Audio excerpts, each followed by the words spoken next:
First ഇംപ്രഷനിൽ പോയ ഒരു കേസാണ് ഷാനവാസിന്റെ ഉള്ളത്. ബിക്കോസ് അവര് ഗിസേലിന്റെ ഡ്രസ്സിങ്ങിനെ പറ്റി പറഞ്ഞത് ഞാൻ അത് പബ്ലിക്കലി ഞാൻ റിയാക്ട് ചെയ്തിട്ടുണ്ടായിരുന്നു. ബിക്കോസ് ഒരാളെ നോമിനേറ്റ് ചെയ്യുന്ന അവരുടെ ഡ്രസ്സിങ്ങിനെ പറ്റി എന്ന് പറയുമ്പോൾ അതും ആൾ ഇത്ര പോകുന്ന ട്രൗസർ ഇട്ടിട്ട് വന്നിരിക്കും, ഇത്ര പോലല്ല ഇത്ര ഉള്ള ട്രൗസർ ഇട്ട് വന്നിരുന്നു പറയാണ് അവളെ ഡ്രസ്സിങ് പോരാന്ന്. അത് എന്താണ്? ഇനിയിപ്പം മതപരമായിട്ട് നോക്കുകയാണെങ്കിൽ പോലും ഇത്രയുള്ള ട്രൗസർ ഇടാൻ പാടുണ്ടോ അവര്? ഇല്ല, അവരും ഇടാൻ പാടില്ല. ഇല്ല.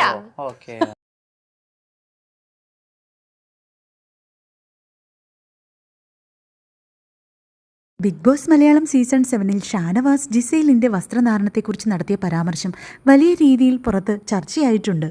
ബിഗ് ബോസ് മലയാളം സീസൺ 6-ലെ കണ്ടസ്റ്റന്റായ നോറ മുസ്കാന്റെ ഈ വിഷയത്തിലുള്ള തന്റെ അഭിപ്രായമാണ് ഇവിടെ നമ്മൾ കേട്ടത്. ബിഗ് ബോസ് പോലൊരു വലിയ ഷോയിലെ മത്സരാർത്ഥികൾ പറയുന്ന കാര്യങ്ങളും അവർ ചെയ്യുന്ന പ്രവൃത്തികളും പുറത്ത് വൻ രീതിയിൽ ചർച്ചകളാവാറുണ്ട്. ഈ കാര്യങ്ങളൊക്കെ മുന്നോട്ടുള്ള ഷോയിലെ അവരുടെ പ്രയാണത്തെ വലിയ രീതിയിൽ ബാധിക്കും എന്നുള്ളത് കൊണ്ട് തന്നെയാണ്. വിമർശനങ്ങൾ പറയുമ്പോൾ അത് കാര്യമാത്ര പ്രസക്തമായിരിക്കുകയും വേണം.